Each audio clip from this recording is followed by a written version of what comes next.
ಚಿಂತಾಮಣಿ ನಮಾಮಿ ತ್ವಾಂ ಚಿಂತಾಯಾಃ ತಾಪಹಾರಿಣಂ ಅದ್ವೈತಬೋಧನಾಚಾರ್ಯಂ ಸಾಕ್ಷಾತ್ ಶಂಕರರೂಪಿಣಂ ಶ್ರೀನಾಥಂ ಸಚ್ಚಿದಾನಂದಂ ಸರ್ವಸಂಪದದಾಯಕಂ ಚಿಂತಾಮಣಿಯತಿಂ ವಂದೇ ನೀಲಕಂಠಗುರುಂ ಭಜೆ. ನೃಸಿಂಹೋಪಾಸಕಂ ಧೀರಂ ಆತ್ಮವಿದ್ಯಾವಿಶಾರದಂ ಚಿಂತಾಮಣಿಯತಿಂ ವಂದೇ ಸುಬ್ರಹ್ಮಣ್ಯಗುರುಂ ಭಜೆ. ಸ್ವಾನಂದಾಮೃತಸುಪ್ರೀತಂ ಶಂಕರಾಚಾರ್ಯಸೇವಕಂ ಚಿಂತಾಮಣಿಯತಿಂ ವಂದೇ ಶಿವಾನಂದಗುರುಂ ಭಜೆ. ಶ್ರೀ ಶಿವಾನಂದಗುರುಂ ಭಜೆ. ಶ್ರೀ ಸದ್ಗುರು ಚರಣಾರವಿಂದಾಭ್ಯಾಂ ನಮಃ. ಇಂದಿನ ಕಥೆಯನ್ನು ಕೇಳುವ ಮುನ್ನ ಹಿಂದಿನ ಗುರುವಾರದಲ್ಲಿ ಏನನ್ನು ಕೇಳಿದ್ದೇವೆ ಅಂತ ಒಂದು ಸಾರಿ ಮನನ ಮಾಡಿಕೊಳ್ಳೋಣ. ದಿತಿದೇವಿಯು ತನ್ನ ಪುತ್ರರಿಂದ ದೇವತೆಗಳಿಗೆ ಸಂಕಷ್ಟ ಆಗುವುದೆಂದು ಭ್ರಮಿಸಿ 100 ವರ್ಷಗಳ ಕಾಲ ತನ್ನ ಹೊಟ್ಟೆಯಲ್ಲಿಯೇ ಗರ್ಭವನ್ನು ಇಟ್ಟುಕೊಂಡಿದ್ದಳು. ಈ ರೀತಿಯಾಗಿ ಇಟ್ಟುಕೊಂಡಿದ್ದಕ್ಕೆ ಎಲ್ಲ ದಿಕ್ಕುಗಳಲ್ಲಿಯೂ ಕತ್ತಲೆ ಕವಿದು ಅವ್ಯವಸ್ಥೆಯಾಯಿತು. ಆದ್ದರಿಂದ ದೇವತೆಗಳೆಲ್ಲರೂ ಬ್ರಹ್ಮದೇವರ ಹತ್ತಿರ ಹೋಗಿ ಕೇಳಲಾಗಿ ಬ್ರಹ್ಮದೇವರು ಕಥೆಯನ್ನು ಹೇಳುವುದಕ್ಕೆ ಪ್ರಾರಂಭಿಸಿದರು. ಸನಕಾದಿಗಳು ವೈಕುಂಠ ಲೋಕದಲ್ಲಿ 6 ಬಾಗಿಲುಗಳನ್ನು ದಾಟಿ 7ನೇ ಬಾಗಿಲಿಗೆ ಹೋಗುವಾಗ ಜಯ ವಿಜಯರು ಅಪಹಾಸ್ಯ ಮಾಡುತ್ತಾ ಅವರನ್ನು ತಡೆದರು. ತಡೆದಿದ್ದಕ್ಕೆ ಸನಕಾದಿಗಳು ಕ್ರೋಧಗೊಂಡು ಜಯ ವಿಜಯರನ್ನು ಪಾಪಿಷ್ಠ ಯೋನಿಯಲ್ಲಿ ಹುಟ್ಟಿರಿ ಎಂದು ಶಾಪವನ್ನು ಕೊಟ್ಟರು. ಅದೇ ಸಮಯಕ್ಕೆ ಅಲ್ಲಿ ಲಕ್ಷ್ಮೀ ಸಹಿತ ಶ್ರೀಮನ್ನಾರಾಯಣನು ಬಂದು ಇವರಿಗೆ ವಿಧಿಸಿದ ದಂಡನೆಯು ನನಗೆ ಸಮ್ಮತವಾಗಿದೆ ಎಂದು ಹೇಳಿದರು. ಸನಕಾದಿಗಳನ್ನು ಕುರಿತು ಶ್ರೀಮನ್ನಾರಾಯಣನು, ನನ್ನ ಈ ಸೇವಕರು ಅರಿಯದೆ ನಿಮಗೆ ಅವಮಾನ ಮಾಡಿದ್ದಾರೆ. ಲೋಕಭ್ರಂಶದ ಅವಧಿಯು ಬೇಗನೆ ಮುಗಿದು ಅವರು ತಮ್ಮ ಅಪರಾಧಕ್ಕನುರೂಪವಾದ ಅಧಮಗತಿಯನ್ನು ಹೊಂದಿ ಶೀಘ್ರವೇ ನನ್ನ ಬಳಿಗೆ ಹಿಂದಿರುಗುವಂತೆ ಕೃಪೆ ತೋರಬೇಕು ಅಂತ ಹೇಳಿದರು. ಸನಕಾದಿಗಳು ಹೇಳಿದರು, ನೀನು ಜಯ ವಿಜಯರಿಗೆ ಉಚಿತವೆನಿಸಿದ ಶಿಕ್ಷೆಯನ್ನು ಕೊಡಬಹುದು, ಅಥವಾ ನೀನು ಏನು ಮಾಡಿದರೂ ನಮಗೆ ಸಮ್ಮತವೇ. ಅವರಿಗೆ ಶಾಪ ಕೊಟ್ಟಿದ್ದಕ್ಕೆ ನೀನು ನಮಗೆ ತಕ್ಕ ಶಿಕ್ಷೆಯನ್ನು ವಿಧಿಸಬಹುದು, ಅದನ್ನು ಕೂಡ ನಾವು ಹರ್ಷದಿಂದ ಸ್ವೀಕರಿಸುತ್ತೇವೆ ಎಂದು ಹೇಳಿದಾಗ ಶ್ರೀಮನ್ನಾರಾಯಣನು, ಬ್ರಾಹ್ಮಣೋತ್ತಮರೇ, ನೀವು ಅವರಿಗೆ ಕೊಟ್ಟಿರುವ ಈ ಶಾಪವು ನನ್ನ ಪ್ರೇರಣೆಯಿಂದಲೇ ಅಂತ ತಿಳಿಯಿರಿ. ಇನ್ನು ಇವರು ದೈತ್ಯಯೋನಿಯನ್ನು ಪಡೆದು ಬೇಗನೆ ನನ್ನ ಬಳಿಗೆ ಹಿಂತಿರುಗುವರು ಎಂದು ಅಪ್ಪಣೆ ಕೊಟ್ಟನು. ನಂತರ ಸನಕಾದಿಗಳು ಭಗವಂತನಿಗೆ ಪ್ರದಕ್ಷಿಣೆ ಹಾಕಿ ನಮಸ್ಕಾರ ಮಾಡಿ ಆತನ ಅಪ್ಪಣೆ ಪಡೆದು ಹಿಂತಿರುಗಿದರು. ಈಗ ದ್ವಿತೀಯ ಗರ್ಭದಲ್ಲಿ ಜಯ ವಿಜಯರು ಪ್ರವೇಶಿಸಿರುವರು ಎಂದು ಬ್ರಹ್ಮದೇವರು ಎಲ್ಲ ವೃತ್ತಾಂತವನ್ನು ದೇವತೆಗಳಿಗೆ ಹೇಳಿದರು ಅಂತ ಹಿಂದಿನ ಗುರುವಾರದಲ್ಲಿ ಕೇಳಿದ್ದೀರಿ. ಈಗ ಇಂದಿನ ಕಥೆಯನ್ನು ನೋಡೋಣ. ಕೃಷ್ಣಂ ನಾರಾಯಣಂ ವಂದೇ ಕೃಷ್ಣಂ ವಂದೇ ವ್ರಜಪ್ರಿಯಂ ಕೃಷ್ಣಂ ದ್ವೈಪಾಯನಂ ವಂದೇ ಕೃಷ್ಣಂ ವಂದೇ ಪೃಥಾಸುತಂ. ಮೈತ್ರೇಯರು ವಿದುರನಿಗೆ ಹೇಳ್ತಾ ಇದ್ದಾರೆ, ಅಯ್ಯ ವಿದುರ, ಬ್ರಹ್ಮದೇವರ ಮಾತಿನಿಂದ ಅಂಧಕಾರದ ಕಾರಣವನ್ನು ತಿಳಿದುಕೊಂಡ ದೇವತೆಗಳ ಶಂಕೆ ದೂರವಾಯಿತು. ಅವರೆಲ್ಲರೂ ಸ್ವರ್ಗಕ್ಕೆ ಹಿಂದಿರುಗಿದರು. ಇತ್ತ ದಿತಿಗೆ ಪತಿಯ ಮಾತಿನಂತೆ ಪುತ್ರರಿಂದ ಲೋಕಕ್ಕೆ ಉಪದ್ರವ ಉಂಟಾಗಬಹುದೆಂದು ಶಂಕೆ ಇದ್ದೇ ಇತ್ತು. ಆದ್ದರಿಂದ ಆ ಸಾಚಿಯು ಪೂರಾ 100 ವರ್ಷಗಳು ಕಳೆದಾಗ 2 ಅವಳಿ ಮಕ್ಕಳನ್ನು ಹಡೆದಳು. ಆ ಪುತ್ರರು ಹುಟ್ಟಿದಾಗ ಹೇಗಿತ್ತು ಅಂತಂದರೆ, ಸ್ವರ್ಗದಲ್ಲಿ, ಭೂಮಿಯಲ್ಲಿ ಮತ್ತು ಅಂತರಿಕ್ಷಗಳಲ್ಲೂ ಅನೇಕ ಉತ್ಪಾತಗಳು ತೊಡಗಿದವು. ಅದರಿಂದ ಜನರು ಅತ್ಯಂತ ಭಯಗೊಂಡರು. ಅಲ್ಲಲ್ಲಿ ಭೂಮಿಯು ಪರ್ವತಗಳು ನಡುಗತೊಡಗಿದವು. ಎಲ್ಲ ದಿಕ್ಕುಗಳಲ್ಲಿಯೂ ಅಗ್ನಿಜ್ವಾಲೆಗಳು ಉರಿಯುತ್ತಿದ್ದವು. ಎಲ್ಲೆಡೆ ಉಲ್ಕೆಗಳು ಉದುರಿದವು. ಸಿಡಿಲು ಬಡಿಯತೊಡಗಿದವು. ಆಕಾಶದಲ್ಲಿ ಅನಿಷ್ಟ ಸೂಚಕ ಧೂಮಕೇತುಗಳು ಕಾಣಿಸಿಕೊಂಡವು. ಕೋಲ್ಮಿಂಚು ಮತ್ತೆ ಮತ್ತೆ ಸುಳಿಯುತ್ತಾ ವಿಕಟವಾಗಿ ನಗುತ್ತಿದೆಯೋ ಎಂಬಂತಿತ್ತು. ಆಕಾಶದಲ್ಲಿ ಸೂರ್ಯ ಚಂದ್ರ ನಕ್ಷತ್ರಗಳು ಯಾವುದೂ ಕಾಣಿಸದಷ್ಟು ದಟ್ಟವಾಗಿ ಮೋಡಗಳು ಮುಸುಕಿದವು. ಇದರಿಂದ ಎಲ್ಲ ಕಡೆ ಏನೂ ಕಾಣಿಸದಷ್ಟು ಗಾಢಾಂಧಕಾರವು ಮುಸುಕಿತು. ನದಿಗಳು, ಕೆರೆ, ಕುಂಟೆ, ಕೋಳಗಳಲ್ಲಿ ನೀರು ಬತ್ತಿ ಹೋಗಿ ಅದರಲ್ಲಿದ್ದ ಕಮಲಗಳು ಒಣಗಿ ಹೋಗಿದ್ವು. ಸೂರ್ಯ ಚಂದ್ರರಿಗೆ ಮತ್ತೆ ಗ್ರಹಣ ಹಿಡಿಯುತ್ತಿತ್ತು. ಅವರ ಸುತ್ತಲೂ ಅಮಂಗಳ ಸೂಚಕವಾದ ಪರಿವೇಶವೆಂಬ ಮಂಡಲಗಳು ಆವಿರ್ಭವಿಸಿದವು. ಆಕಾಶದಲ್ಲಿ ಮೋಡಗಳೇ ಇಲ್ಲದ ಘರ್ಜನೆಗಳು, ಪರ್ವತ ಗುಹೆಗಳಲ್ಲಿ ಗುರ್ಗುರ ಧ್ವನಿಗಳು ಆಕಾರಣವಾಗಿ ಕೇಳತೊಡಗಿದವು. ಅಲ್ಲಲ್ಲಿ ನಾಯಿಗಳು ಕತ್ತನ್ನೆತ್ತಿಕೊಂಡು ಕೆಲವೊಮ್ಮೆ ಹಾಡುವಂತೆಯೂ ಕೆಲವೊಮ್ಮೆ ಅಳುವಂತೆಯೂ ಕರ್ಕಶವಾಗಿ ಕೂಗಿಡುತ್ತಿದ್ದವು. ಕತ್ತೆಗಳ ಹಿಂಡುಗಳು ತಮ್ಮ ಗುರುಸುಗಳಿಂದ ನೆಲವನ್ನು ಗೆಬರುತ್ತಾ ವಿಕಟವಾಗಿ ಅರಚುತ್ತಾ ಮತ್ತೇರಿ ರಭಸದಿಂದ ಕಂಡಲಿಗೆ ಓಡಾಡತೊಡಗಿದವು. ಆ ಕತ್ತೆಗಳ ಕೆಟ್ಟ ಶಬ್ದಕ್ಕೆ ಹೆದರಿದ ಹಕ್ಕಿಗಳು ಅಳುವಿನ ಧ್ವನಿ ಮಾಡುತ್ತಾ ಗೂಡುಗಳಿಂದ ಹೊರಕ್ಕೆ ಹಾರಿದವು. ಇಂತಹ ಇನ್ನೂ ಅನೇಕ ಉತ್ಪಾತಗಳನ್ನು ಕಂಡು ಸನಕಾದಿಗಳನ್ನು ಬಿಟ್ಟು ಉಳಿದೆಲ್ಲ ಜೀವಿಗಳು ಗಾಬರಿಗೊಂಡವು. ಈ ಉತ್ಪಾತಗಳ ಮರ್ಮವನ್ನರಿಯದೆ ಇನ್ನೇನು ಜಗತ್ತಿನ ಪ್ರಳಯವೇ ಆಗಿಬಿಡುವುದು ಎಂದು ಭಾವಿಸಿದರು. ಆದಿದೈತ್ಯರಾದ ಅವರಿಬ್ಬರು ಹುಟ್ಟುತ್ತಲೇ ತಮ್ಮ ಭಯಂಕರವಾದ ಪೌರುಷವನ್ನು ಪ್ರಕಟಪಡಿಸುತ್ತಾ ಬಹು ಬೇಗನೆ ಉಕ್ಕಿನಂತಹ ತಮ್ಮ ಕಠೋರ ಶರೀರಗಳೊಂದಿಗೆ ಮಹಾಪರ್ವತದಂತೆ ಬೆಳಗಿದರು. ಅವರು ಸುವರ್ಣಮಯ ಕಿರೀಟಗಳ ತುದಿಯು ಸ್ವರ್ಗವನ್ನೇ ಮುಟ್ಟುವಷ್ಟು ಮತ್ತು ಅವರು ಎತ್ತರವಾಗಿದ್ದ ಅವರ ವಿಶಾಲ ದೇಹಗಳಿಂದ ಎಲ್ಲ ದಿಕ್ಕುಗಳು ಮುಚ್ಚಿ ಹೋಗಿದ್ದವು. ರತ್ನ ಖಚಿತವಾದ ತೋಳ್ಬಳೆಗಳು ಭುಜಗಳಲ್ಲಿ ಹೊಳೆಯುತ್ತಿದ್ದವು. ಅವರು ನೆಲದ ಮೇಲೆ ಒಂದೊಂದು ಹೆಜ್ಜೆಯನ್ನಿರಿಸಿದರೂ ಭೂಮಿಯು ನಡುಗುತ್ತಿತ್ತು. ಅವರು ನಿಂತೆಂದರೆ ಥಳಥಳಿಸುವ ನಡುದಾರದ ಪ್ರಕಾಶದಿಂದ ಸೂರ್ಯನನ್ನು ತಿರಸ್ಕರಿಸುವಂತಿತ್ತು. ಹಾಗೆ ಹುಟ್ಟಿದ ಅವಳಿ ಮಕ್ಕಳಿಗೆ ಪ್ರಜಾಪತಿ ಕಶ್ಯಪರು ನಾಮಕರಣ ಮಾಡಿದರು. ಅವರಲ್ಲಿ ತಮ್ಮ ವೀರ್ಯದಿಂದ ದ್ವಿತೀಯ ಗರ್ಭದಲ್ಲಿ ಮೊದಲು ಸ್ಥಾಪಿಸಲ್ಪಟ್ಟ ಪುತ್ರನಿಗೆ ಹಿರಣ್ಯಕಶಿಪು ಎಂದು ಹೆಸರಿರಿಸಿದರು. ದ್ವಿತೀಯ ಹೊಟ್ಟೆಯಲ್ಲಿ ಮೊದಲಿಗೆ ಹೊರಬಂದ ಪುತ್ರನು ಹಿರಣ್ಯಾಕ್ಷ ಎಂಬ ಹೆಸರಿನಿಂದ ಖ್ಯಾತನಾದನು. ಹಿರಿಯವನಾದ ಹಿರಣ್ಯಕಶಿಪು ಬ್ರಹ್ಮದೇವರ ವರದಿಂದ ತನಗೆ ಯಾರಿಂದಲೂ ಮೃತ್ಯುವಿಲ್ಲವೆಂದು ಭಾವಿಸಿ ಅಹಂಕಾರದಿಂದ ಕೊಬ್ಬಿ ಹೋದ. ತನ್ನ ಭುಜಬಲದಿಂದ ಲೋಕಪಾಲರ ಸಹಿತ 3 ಲೋಕಗಳನ್ನು ವಶಪಡಿಸಿಕೊಂಡ. ಆತನಿಗೆ ತಮ್ಮನಾದ ಹಿರಣ್ಯಾಕ್ಷನ ಮೇಲೆ ತುಂಬ ಪ್ರೀತಿ. ಹಿರಣ್ಯಾಕ್ಷನು ತನ್ನ ಅಣ್ಣನನ್ನು ಬಹುವಾಗಿ ಪ್ರೀತಿಸುತ್ತಾ ಅವನಿಗೆ ಪ್ರಿಯವಾಗುವಂತೆ ನಡೆದುಕೊಳ್ಳುತ್ತಿದ್ದ. ಒಂದು ದಿನ ಆ ಹಿರಣ್ಯಾಕ್ಷ ತನ್ನ ಕೈಯಲ್ಲಿ ಗದೆಯನ್ನೆತ್ತಿಕೊಂಡು ಯುದ್ಧಕ್ಕಾಗಿ ಹಂಬಲಿಸುತ್ತಾ ಸ್ವರ್ಗಲೋಕಕ್ಕೆ ಹೋದನು. ಆತನ ರೂಪ, ಪರಾಕ್ರಮ ಮತ್ತು ವೇಗಗಳು ಎಲ್ಲರನ್ನೂ ಭಯಪಡಿಸುವಂತಿತ್ತು. ಕಾಲುಗಳಲ್ಲಿ ಚಿನ್ನದ ಕಾಲುಂದುಗೆಗಳು ಝಣಿಸುತ್ತಿದ್ದವು. ಕತ್ತಿನಲ್ಲಿ ವಿಜಯ ಸೂಚಕವಾದ ಮಾಲೆ ಧರಿಸಿದ್ದನು. ಹೆಗಲ ಮೇಲೆ ವಿಷಾದವಾದ ಗದೆಯು ಮೆರೆಯುತ್ತಿತ್ತು. ಮನೋಬಲ, ದೇಹಬಲ ಮತ್ತು ಬ್ರಹ್ಮದೇವರಿಂದ ಪಡೆದ ವರಬಲಗಳಿಂದ ಆತನು ಉನ್ಮತ್ತನಾಗಿದ್ದ. ಆದ್ದರಿಂದ ಅವನು ನಿರಂಕುಶನಾಗಿ ಯಾರಿಗೂ ಹೆದರದೆ ವರ್ತಿಸುತ್ತಿದ್ದ. ಆತನನ್ನು ಕಂಡ ಕೂಡಲೇ ದೇವತೆಗಳು ಗರುಡನನ್ನು ಕಂಡ ಸರ್ಪಗಳಂತೆ ಭಯಗ್ರಸ್ತರಾಗಿ ಎಲ್ಲೆಲ್ಲೂ ಅವಿತುಕೊಂಡರು. ನನ್ನೆದುರಿಗೆ ಮಹಾಸತ್ವಶಾಲಿಗಳಾದ ಇಂದ್ರಾದಿ ದೇವತೆಗಳೂ ಕೂಡ ತನ್ನ ತೇಜಸ್ಸಿಗೆ ಅಂಜಿ ಹೇಡಿಗಳಾಗಿ ಅವಿತುಕೊಂಡಿರುವುದನ್ನು ಕಂಡ ಆ ದೈತ್ಯರಾಜ ಹಿರಣ್ಯಾಕ್ಷನು ಮತ್ತೆ ಭಯಂಕರವಾಗಿ ಗರ್ಜಿಸತೊಡಗಿದ.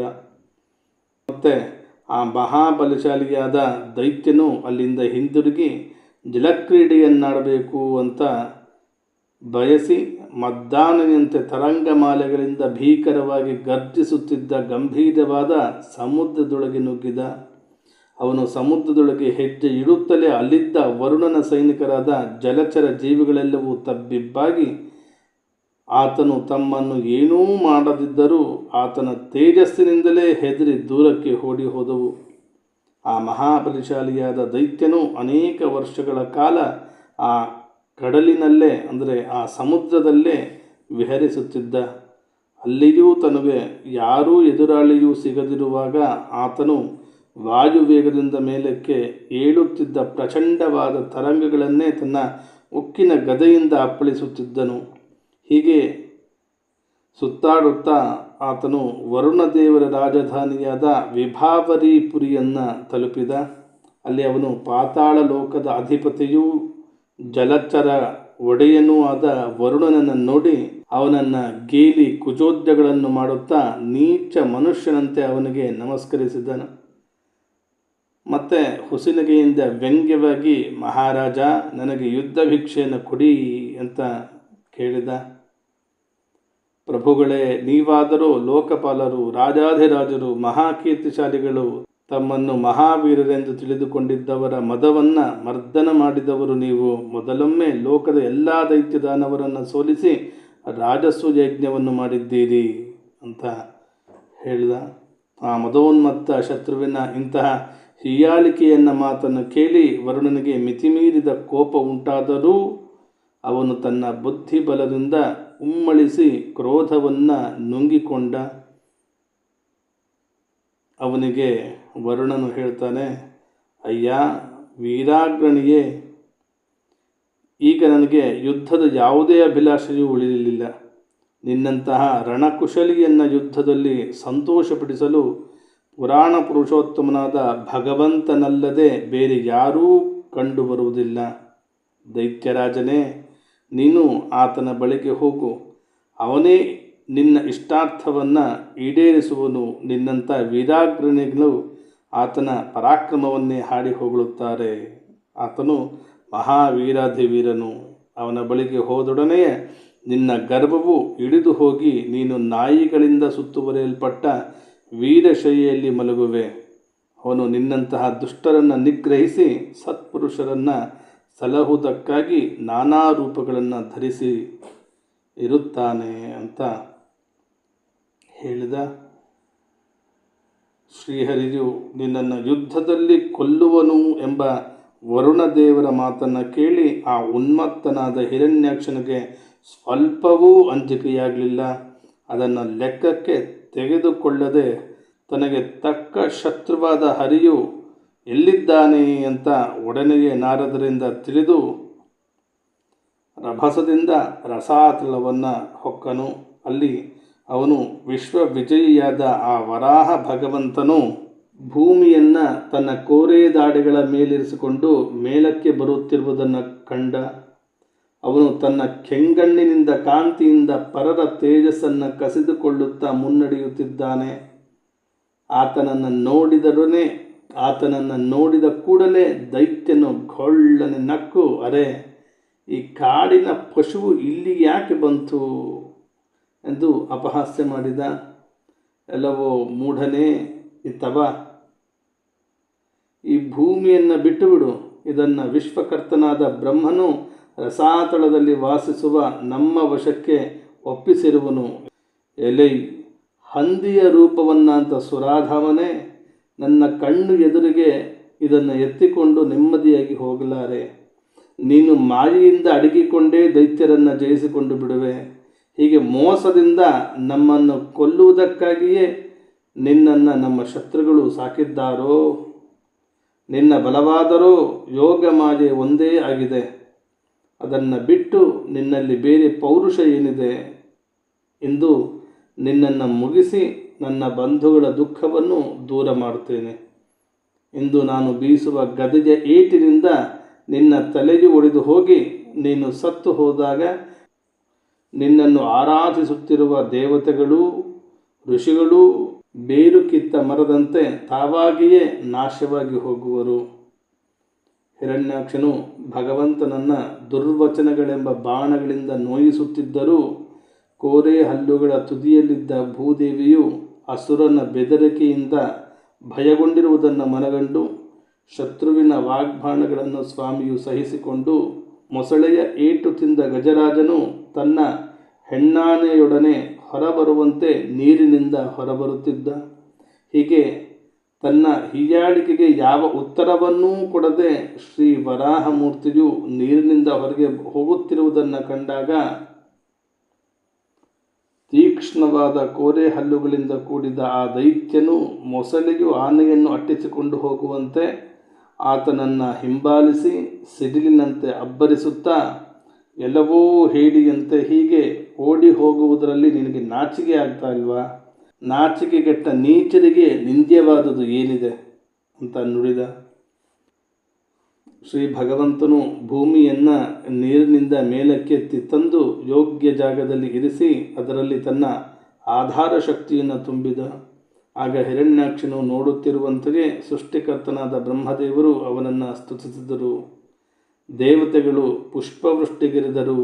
ಆಗ ಚಿನ್ನದ ಆಭರಣಗಳನ್ನೂ ಅದ್ಭುತವಾದ ಕವಚವನ್ನೂ ಧರಿಸಿ ಕೈಯಲ್ಲಿ ಭಾರೀ ಗದೆಯನ್ನು ಹಿಡಿದುಕೊಂಡು ತನ್ನನ್ನು ಕಟುವಾಕ್ಯಗಳಿಂದ ನಿರಂತರವಾಗಿ ನೋಯಿಸುತ್ತಿದ್ದ ಆ ದೈತ್ಯನನ್ನು ಕುರಿತು ಶ್ರೀಹರಿಯು ಉಕ್ಕೇರಿದ ಕೋಪದಿಂದ ನಗುತ್ತಾ ಹೇಳ್ತಾ ಇದ್ದಾನೆ, ಎಲ್ಲವೋ ದೈತ್ಯನೇ, ನೀನು ಹೇಳಿದಂತೆ ನಾವು ಕಾಡಿನ ಮೃಗವೂ ಆಗಿರುವುದು ನಿಜವೇ. ನಿನ್ನಂತಹ ಗ್ರಾಮಸಿಂಹ ಅಂದರೆ ನಾಯಿಗಳು, ಗ್ರಾಮಸಿಂಹ ಅಂದರೆ ನಾಯಿಗಳು, ನಿನ್ನಂತಹ ಗ್ರಾಮ ಸಿಂಹಗಳನ್ನು ಹುಡುಕುತ್ತಾ ತಿರುಗುತ್ತಿದ್ದೇವೆ. ರಸಾತಲ ನಿವಾಸಿಗಳ ನಿಕ್ಷೇಪದ ಸಂಪತ್ತನ್ನು ಕಸಿದುಕೊಂಡು ನಾಚಿಕೆಗೆಟ್ಟು ನಿನ್ನ ಗದೆಯ ಭಯದಿಂದ ಇಲ್ಲಿಗೆ ಓಡಿ ಬಂದಿದ್ದೇವೆ ಎಂದು ನೀನು ಹೇಳಿರುವುದು ನಿಜವೇ. ನಿನ್ನಂತಹ ಅದ್ವಿತೀಯನಾದ ವೀರನ ಮುಂದೆ ಯುದ್ಧದಲ್ಲಿ ಸೆಣಸುವ ಸಾಮರ್ಥ್ಯವು ನಮಗೆಲ್ಲಿದೆ? ಆದರೂ ಹೇಗೋ ನಿನ್ನ ಮುಂದೆ ನಿಂತಿರುವೆನು. ನಿನ್ನಂತಹ ಬಲಶಾಲಿಗಳೊಡನೆ ವೈರವನ್ನು ಕಟ್ಟಿಕೊಂಡು ಹೋಗುವುದಾದರೂ ಇಲ್ಲಿಗೆ? ಪದಾತಿಗಳಾದ ಯೋಧವೀರರಲ್ಲಿ ನೀನು ಮಹಾನಾಯಕನಾಗಿರುವೆ. ಆದ್ದರಿಂದ ಈಗ ಯಾವ ಶಂಕೆಯೂ ಇಲ್ಲದ ನಮಗೆ ಅನಿಷ್ಟವನ್ನು ಮಾಡಲು ಪ್ರಯತ್ನಿಸು. ನನ್ನನ್ನು ಕೊಂದು ನಿನ್ನ ನೆಂಟರಿಷ್ಟರ ಕಣ್ಣೀರನ್ನು ಒರೆಸುವನಾಗು. ಇನ್ನು ತಡ ಮಾಡಬೇಡ.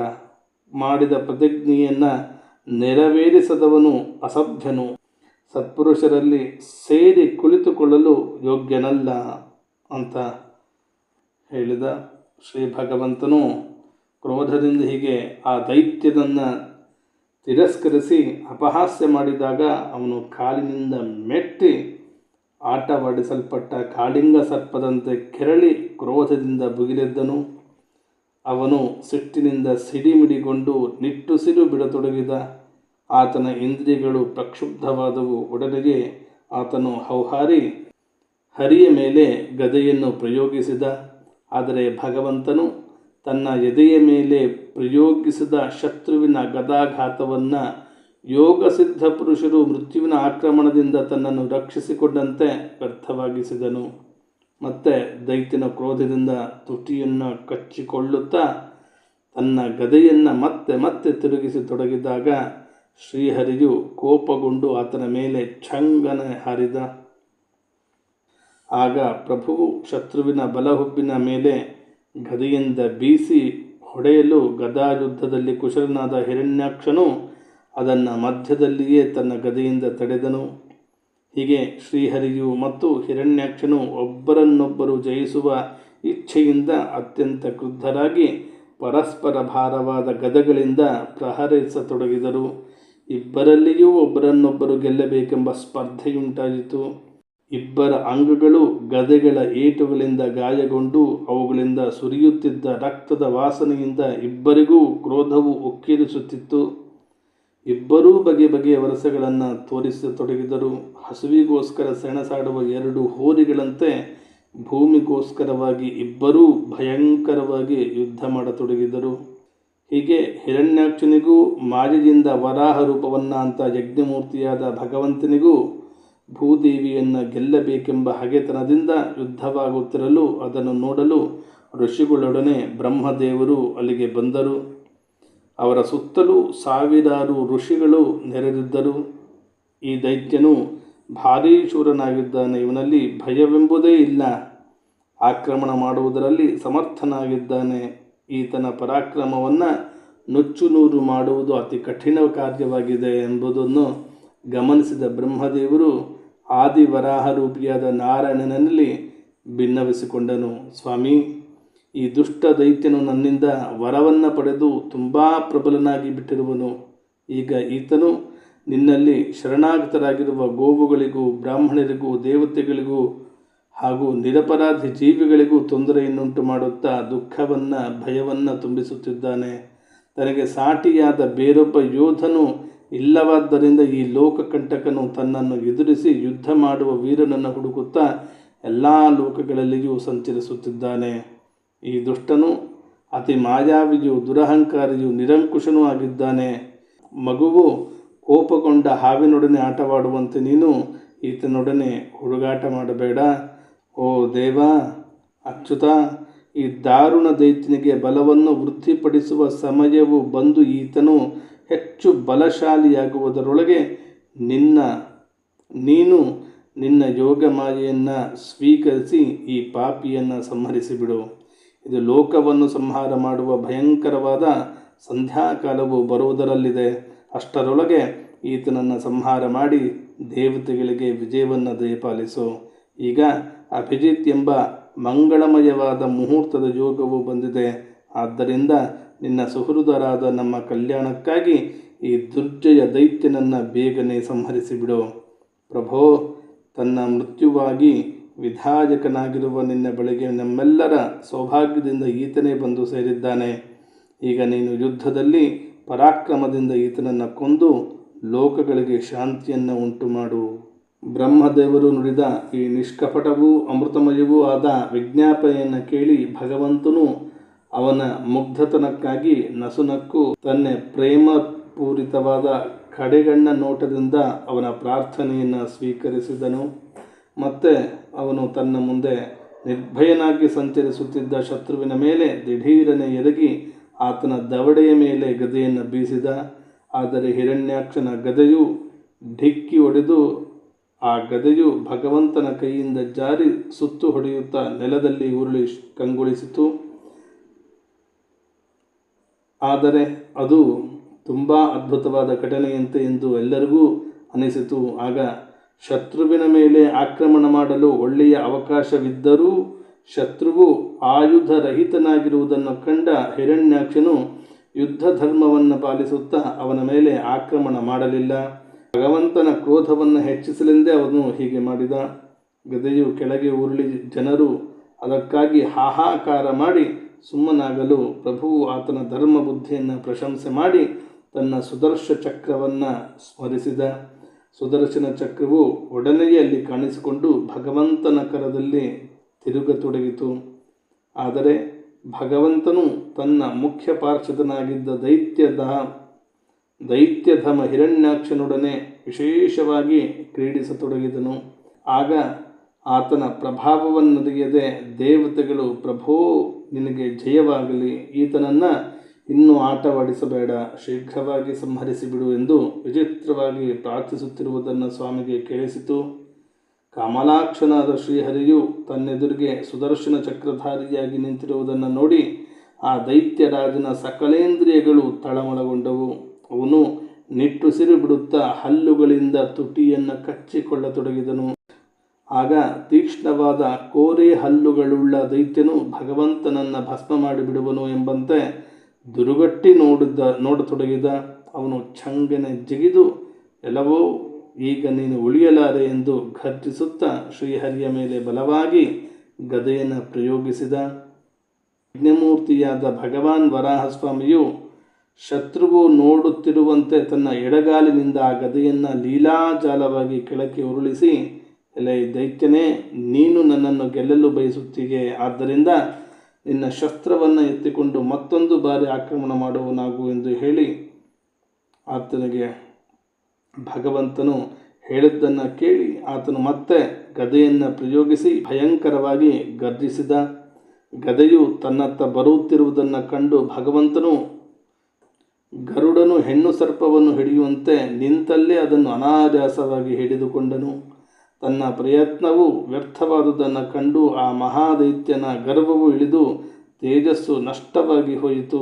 ಈ ಸಲ ಭಗವಂತನು ಗದೆಯನ್ನು ಕೊಡಲು ಬಂದಾಗ ಆತನು ಅದನ್ನು ಪಡೆಯಲು ಬಯಸಲಿಲ್ಲ. ಆದರೆ ಯಾರಾದರೂ ಬ್ರಾಹ್ಮಣನ ಮೇಲೆ ನಿಷ್ಫಲವಾದ ಆಭಿಚಾರವನ್ನು ಪ್ರಯೋಗಿಸುವಂತೆ ಅವನು ಯಜ್ಞಪುರುಷನ ಮೇಲೆ ಪ್ರಯೋಗಿಸಲಿಕ್ಕಾಗಿ ಉರಿಯುವ ಬೆಂಕಿಯಂತಿದ್ದ ತ್ರಿಶೂಲವನ್ನು ಕೈಗೆತ್ತಿಕೊಂಡ. ಮಹಾಬಲಶಾಲಿಯಾದ ಹಿರಣ್ಯಾಕ್ಷನು ಬಲಪೂರ್ವಕವಾಗಿ ಅತ್ಯಂತ ರಭಸದಿಂದ ಪ್ರಯೋಗಿಸಿದ ತೇಜಸ್ವಿಯಾದ ಆ ತ್ರಿಶೂಲವು ಆಕಾಶದಲ್ಲಿ ಥಳಥಳಿಸತೊಡಗಿತು. ಭಗವಂತನು ಅದನ್ನು ತನ್ನ ತೀಕ್ಷ್ಣ ಧಾರೆಯುಳ್ಳ ಸುದರ್ಶನ ಚಕ್ರದಿಂದ ಇಂದ್ರನು ಗರುಡನ ಗರಿಯನ್ನು ಕತ್ತರಿಸಿದಂತೆ ಕತ್ತರಿಸಿ ಹಾಕಿದನು.